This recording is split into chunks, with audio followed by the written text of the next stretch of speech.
Hey, and welcome to a summertime edition of Mission Park Cares. And today's edition is all about putting your family first.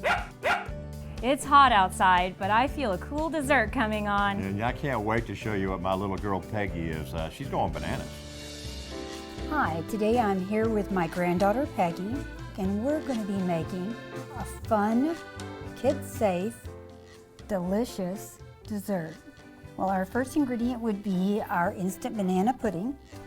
It requires 3 cups of cold milk. You whisk it for 2 minutes. It becomes thicker as you whisk it. All right, we've got 3 cups of milk.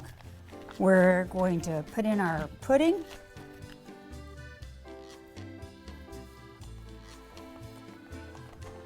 Peggy's going to whisk this for 2 minutes. It's perfect.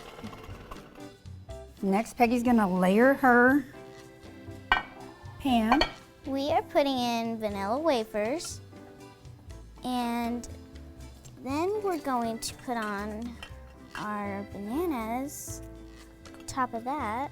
Our next step, now that she's got her wafers on the bottom and she's got her bananas layered, the next thing she's going to do is put her banana pudding on top, and I'll hold the bowl for her so it's a little easier. Make sure you clean your bowl on the side so it doesn't drip. That. Perfect. That looks wonderful. Okay. Now we'll start with our next layer, our wafers. I like a lot of wafers, but I like the bananas. I think it's good. And this has always been a dish that we've had for years. I think one of the things I like best about it is that it's fun, it's safe, it's something you do with the children. It just makes happy memories. Okay. She's really a phenomenal cook. So what's so easy about this is that all you're doing is layering. It's just vanilla wafer, banana, and then the pudding. So our next step is going to be Cool Whip. You don't have to do it, but most people do. You just put it on the top here. So all I'm doing is just scooping some on here, and I kind of clean this to the bottom so nothing drips. And you go to the side so you don't make a mess. And all of it gets in there. Strategically. All right. Basically now she's just smoothing it out, and then she'll clean the sides of her bowl, and she'll start her garnish and decorating her banana pudding. Now it should be at least as smooth as this or smoother. Okay, the next thing that she'll do is she'll take some vanilla wafers. Crush a few. Mm-hmm. This always makes banana pudding look nice. Would you like for me to help you get them started? Of course. We're crushing these vanilla wafers so that they'll be a beautiful garnish on this banana pudding. Okay, here you can do the wraps. Thank you. I believe we are done. Now we'll just take a little bit, I'll just take a little bit and just kind of sprinkle it around here. We are gonna decorate this with some bananas and some strawberries and some fresh mint. There's really no right or wrong way or too much or too little. It's all perfect. Now we're gonna cut them very nice, just like this. You just kind of stick them around here. This or something. Around the corners. It's a nice little fan made out of strawberries. There you go. All right, now let's see how it tastes. This is delicious. Thank you, Peggy. You're welcome, Nana. Welcome back to Mission Park Cares. Dick, will you take us inside the Whitty Museum and show us some of those tremendous dinosaurs? I'll show you some of my family right now. You know, I'm here at the Whitty Museum, and it's just one of my absolute all-time favorites. It's a jewel of San Antonio, as is Maurice McDermott. Well, thank you, Dick Tips, but I mean, Mission Park, you are part of the history of San Antonio, just like the Whitty Museum. Thank you, Maurice. I appreciate it. And I want you to start telling us right away, right off the bat, a little bit about these characters that we have out here. You've got some amazing, amazing, amazing things that a lot of people do not know truly what it is. They say, okay, it's a dinosaur, but it's more than a dinosaur. Please Right. tell me a little bit about it. Well, these are dinosaurs who lived in Texas. These giant creatures walked along what was a shallow sea. This one, Acrocanthosaurus, he's our favorite guy. And so he walked along Government Canyon creek bed 105 million years ago. And we know that. How do we know that? Yeah. We have the actual footprints that he made in the sand that was uncovered by our paleontologist, Dr. Thomas Adams. And he uncovered 300 footprints. And in this case, he even knows how fast this Acrocanthosaurus was moving. This is 105 million years ago. And if you leap millions of years, Yes. the T-Rex, the famous T-Rex, the apex predator, he was actually all over North America, not just in Texas, but everywhere, because he could eat anything in his way. And so dinosaurs obviously went extinct. But we're so blessed and we're so fortunate in San Antonio anyway to have this incredible collection here at the Whitty. But tell me, what caused the extinction? From what we understand, there was, a meteorite, an explosion, and the climate changed radically, immediately. And our paleontologist usually looks for that place in the Texas Deep Time Wall when that happened, right above the skeletons. Right. And he can tell you which one of those is when it happened. And then that's how they knew that was the end of these large, astonishing creatures. Now, Maurice, also, I'm looking around and I can't help but notice these absolutely huge flying dinosaurs or whatever they would be. Are they from Texas as well? They are large flying creatures that did in fact live in Texas. These are the largest pterosaurs ever found. This one is called Quetzalcoatlus. During all the things that have been happening in San Antonio, y'all pivoted and figured out how to continue to stay open and to be able for us to be able to educate children and adults alike, big kids. In the pandemic era, we don't want to touch anything, nor do we want our children to touch something, but we have these fabulous interactive media decks that have a lot of information, including the information I just shared with you about Pangaea, how the earth changed and when these critters lived. So you can touch it touchlessly with the stylus. And I have to say, all ages love the stylus because you can move the pictures, move the paleontologist, move the information just with this. Tell me a little bit about the mission statement of the Whitty for all of us here in San Antonio and beyond. Well, the Whitty is where nature, science, and culture meet. And so everything you just mentioned is really under that umbrella. We also say that it's about Texas Deep Time.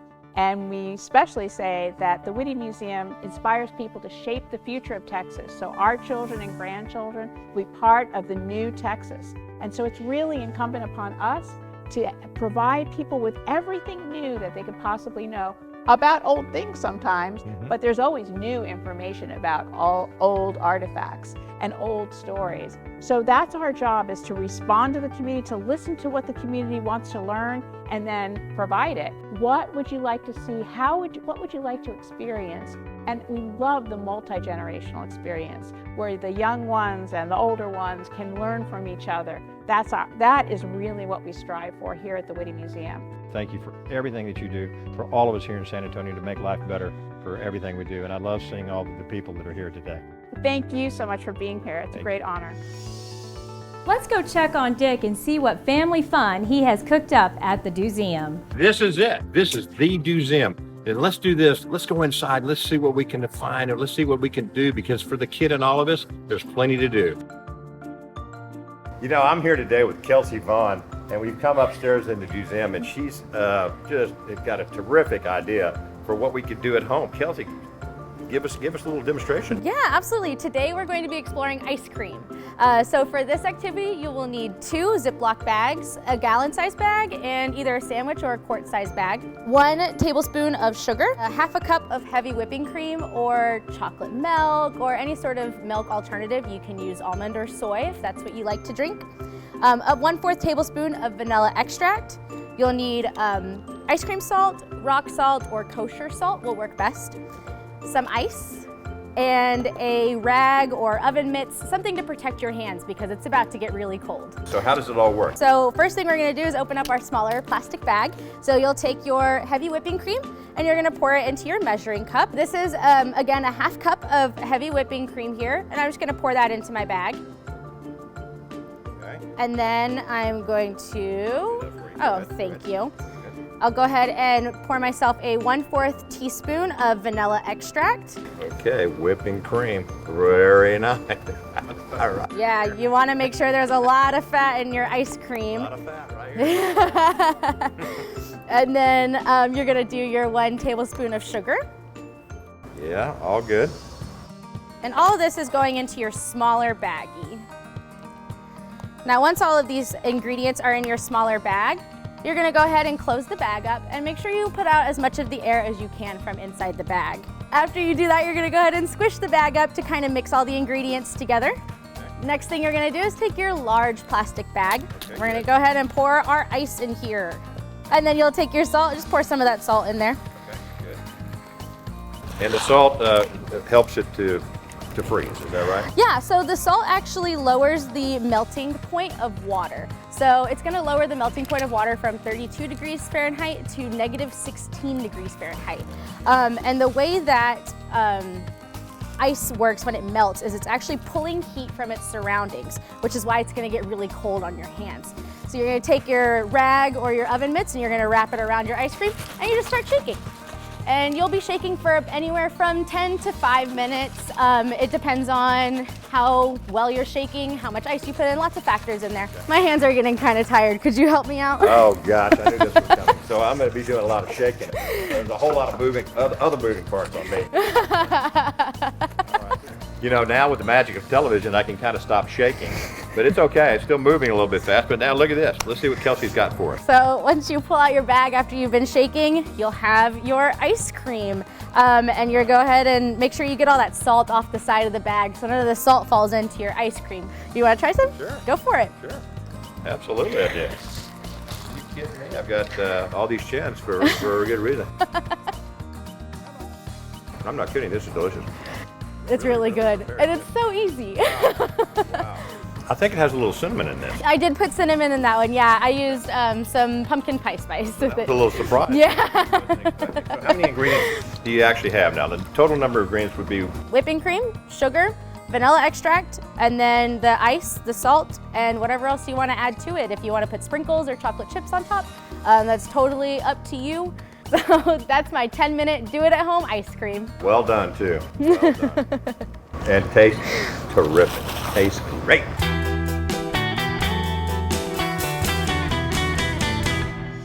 As you know, we've all been spending a lot of time at home, and pets are becoming a bigger part of our lives, more so than ever. Let's see if Robert can teach Teddy a trick or two.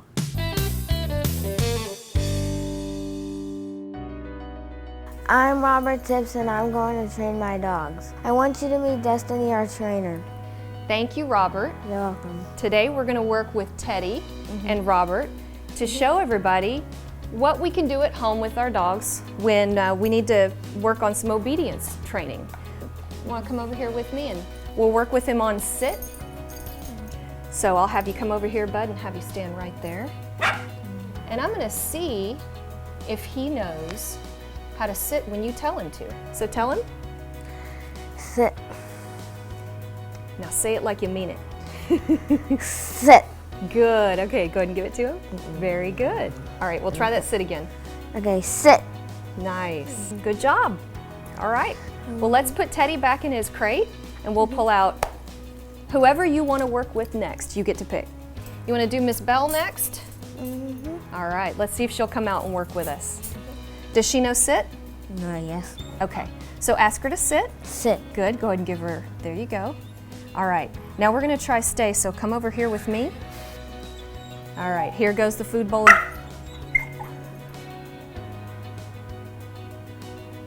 Okay, good, that was awesome. What we're doing is we're using body language to help her understand what we want. Go ahead and tell her, Belle, stay. Bell, stay. Okay, she's doing really good. Let's try it one more time with her. I'm gonna have you do it. Don't put the bowl in front of you, put it more to the side, okay? I'm gonna switch with you.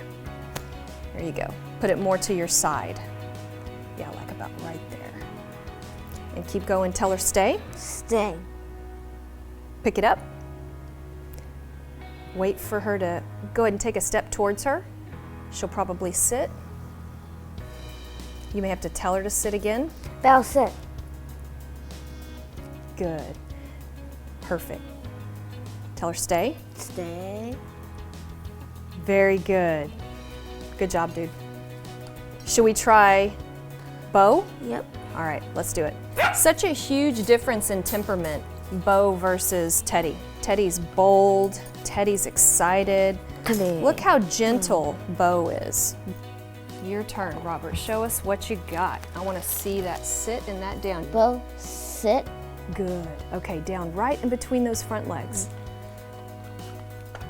Remember, go in on him to those front legs. Bo down. Very good. Very good. Yes. Woohoo! You're doing a great job, man. I hardly ever have 8-year-olds do this well. Because dog training can be kind of boring sometimes. There's a lot of rules. So you're doing awesome. These are my dogs. They're learning. Y'all did great. Good job. I'm telling you.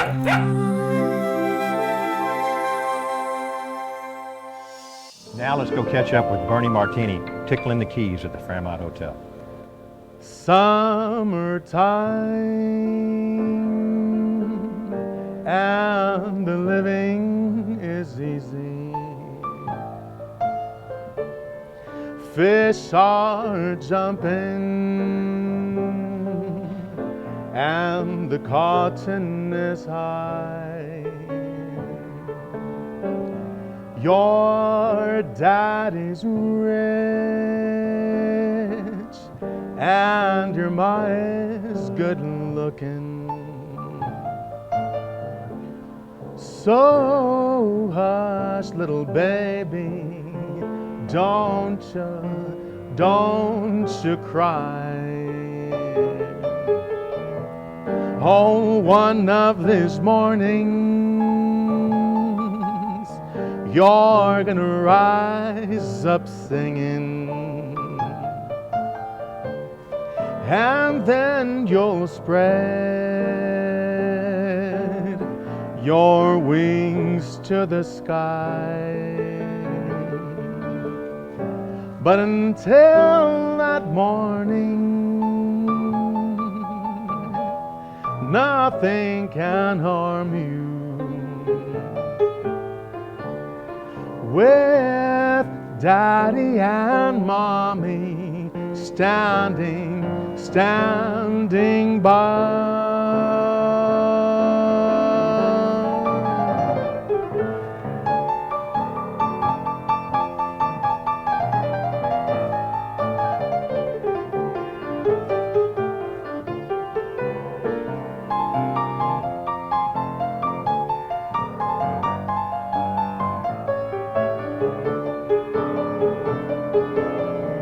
Whoa, summertime,